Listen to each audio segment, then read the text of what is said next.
আসসালামু আলাইকুম বন্ধুগণ, আপনারা দেখতে পারতেছেন বড় একটি কড়াইয়ে খেজুরের রস ঢালা হয়েছে।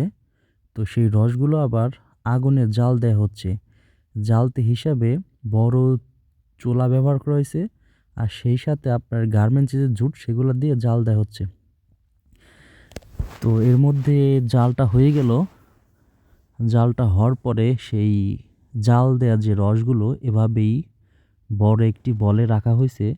তো এক পাশ থেকে এই চাচা সেই রসগুলো এভাবে ভাঙায় নিচ্ছে যে আদৌ কি এই রস থেকে গুড় হবে কিনা। তো তিনি অনেক পরিশ্রম, অনেক ধৈর্য সহকারে এই কাজটি করে থাকেন।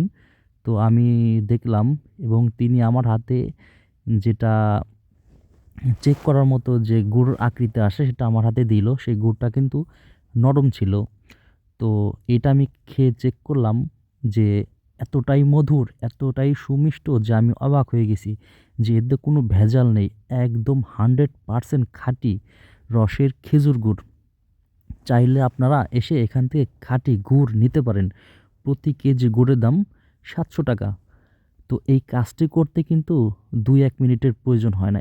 এই কাজটি করতে আপনাকে সেই দীর্ঘ সময় ধরে ধৈর্য সহকারে অনেক পরিশ্রম করার ফলে শেষ মুহূর্তে কিন্তু তারা এই রস থেকে গুড় তৈরি করে থাকেন। তো আপনারা দেখতে পারতেছেন যে তারা একটি কাঠের ছাঁচে ল্যাকড়া দিয়ে, কাপড় দিয়ে, তো যেখানে গুড় ঢালা হবে সেখানে একটা জায়গাটা প্রস্তুতি করলো।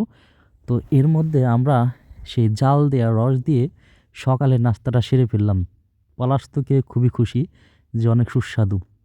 যাই হোক, সর্বশেষ তো ওনার জাল দেয়া রস থেকে গুড়ের ভাপ চলে আসছে। তো এখন ছাঁচে ঢালার পালা। তো সাথে সঙ্গে তার ছেলে ছিল। তার বাবার সাথে সেই ছেলেটি সহযোগিতা করে থাকেন।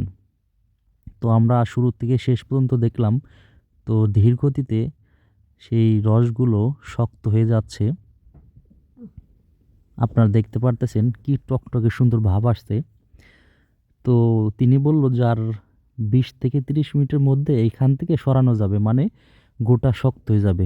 ধন্যবাদ সবাইকে।